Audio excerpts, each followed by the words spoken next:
வாழ்க்கையில முதல்ல ஸ்விம்மிங் கத்துக்கலான்னு வந்த எனக்கு வந்த சோதனை தான் இது. இனிமேலாவது இந்த மாதிரி சோதனை வராம காப்பாத்து சாமி என்ன சாமிக்கு ஒரு தேங்காய் உடைக்கலானா அந்த தேங்காவிலையும் ஒரு சோதனை போனார். இப்ப என் பெர்ஃபார்மன்ஸை பார்த்து நீ ஆச்சரியப்படுவார். அந்த வண்டியில நீ இடிக்கவே இல்லடா, நடிக்காதடா, கண்டுபிடிச்சிடுவாங்கடா, கும்முனட்டா, இருடா, மாட்டிப்படா.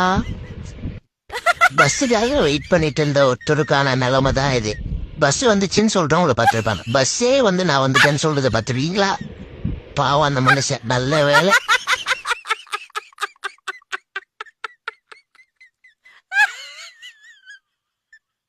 வாழ்க்கையில எவ்வளவு வகையான பார்க்கிங் பார்த்துருப்பீங்க, ஆனா இந்த மாதிரி பார்க்கிங் பார்த்துருப்பீங்களா? இப்ப பாருங்க, புறா பொண்ணோம்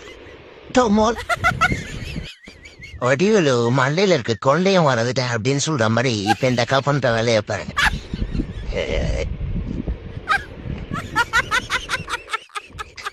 விண்டோ ஷாப்பிங் கேள்விப்பட்டிருப்பீங்க, ஆனா பைக்லயே போய் ஷாப்பிங் பண்ணது பார்த்துருக்கீங்களா?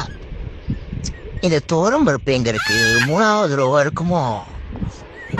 ஐயர்லயே நான் ரவுடி ஐயராக்கும் அப்படின்ற மாதிரி இந்த அக்கா பண்ற வேலையை பாருங்க. பொதுவா ஜன்னல் வழியா கட்சி போட்டு சீட் பிடிக்கிறவங்க பார்த்துருப்பீங்க. ஜன்னல் வழியாவே போய் சீட்டு பிடிக்கலாம் நான் பார்த்தாரு. ஆனா நடந்தது என்னவோ வேற ஒண்ணு.